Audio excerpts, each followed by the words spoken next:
Bonjour à tous et ravi de vous retrouver pour ce nouveau tour d'horizon de votre actualité locale. Aujourd'hui, on reparlera du grand débat national. Une nouvelle étape a été franchie cette semaine au niveau départemental. La semaine prochaine, c'est aussi la journée de la femme. On va voir dans cette édition comment se porte l'entrepreneuriat féminin sur notre territoire.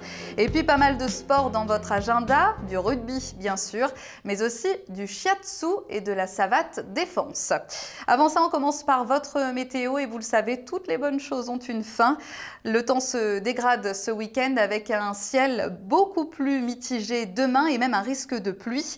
Comptez 4 degrés demain matin sur le territoire, 11 degrés à Villefontaine et Pélussin l'après-midi, 12 du côté de Givors et Roussillon et ce sera bien plus chaud dimanche, jusqu'à 17 degrés à Vienne, Pélussin, Grigny, Salaise et Beaurepaire. Profitez-en, il devrait faire bien plus frais la semaine prochaine.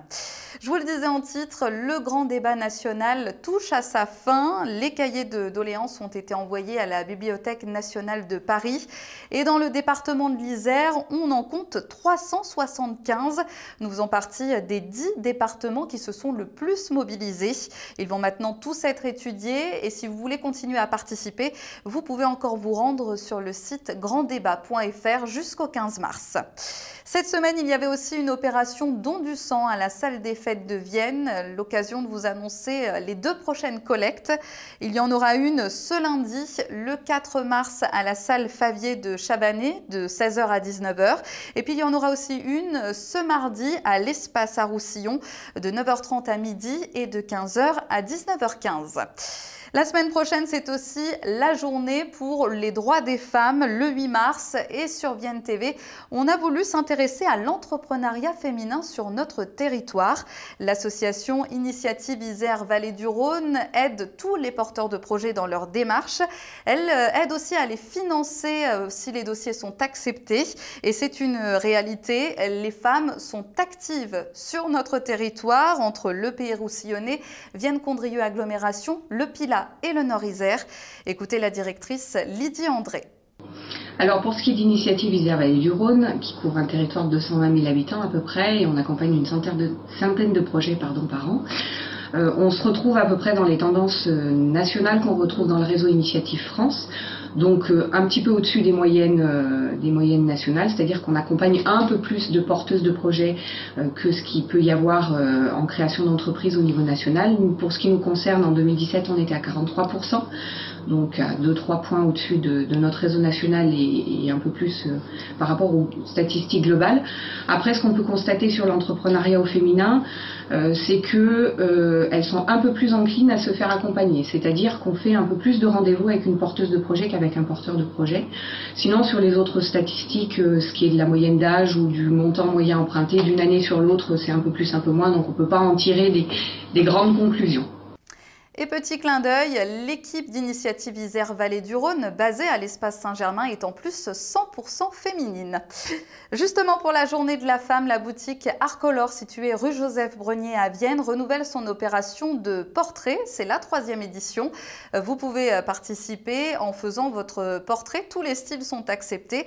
Seule petite condition, le format 20 par 20 cm. Vous avez jusqu'au 5 mars pour les déposer. Ils seront ensuite exposés en vitrine à partir du 8 mars. Ça sonne aussi la fin des vacances. Aujourd'hui, c'était le traditionnel carnaval de la ville, organisé par les centres sociaux et les différentes structures d'accueil. Et c'était un carnaval militant, puisqu'il était cette année sur le thème des 30 ans de la Convention internationale des droits de l'enfant. Allez, on passe à l'agenda de votre week-end avec du rugby et un déplacement pour le CS Vienne ce dimanche à Beaune. On vous le rappelle, un bus de supporters est mis en place. Et puis notez aussi que le club va fêter ses 120 ans cet été.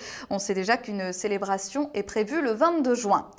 Les sports, c'est aussi différentes initiations demain au shiatsu, déjà à la salle d'activité de Moidieu. Ce sera de 10h30 à 12h30. Ou sinon, il y a de la savate défense pour apprendre à se défendre au quotidien. Et cette fois-ci, ce sera de 13h30 à 16h30, toujours à Moidieu. Demain, c'est aussi l'ouverture de la 2e biennale de sculpture à la Verrière des Cordeliers de Sainte-Colombe. L'accès est libre jusqu'au 10 mars pour découvrir des sculpteurs venus de la France entière. À Condrieu, vous avez également le salon des vins bio à partir de demain et jusqu'à lundi matin. Une trentaine de producteurs seront présents dans la salle de l'Arbuel. Et puis avis à toutes les petites mains, nouvelle édition des puces des couturières dimanche à Loire-sur-Rhône. Et comme l'an dernier, un vide dressing sera aussi organisé. Enfin, n'oubliez pas, on fête les grands-mères ce dimanche. On leur souhaite donc une très belle journée en famille. Allez, passez une très belle semaine, toujours connectés sur BNTV.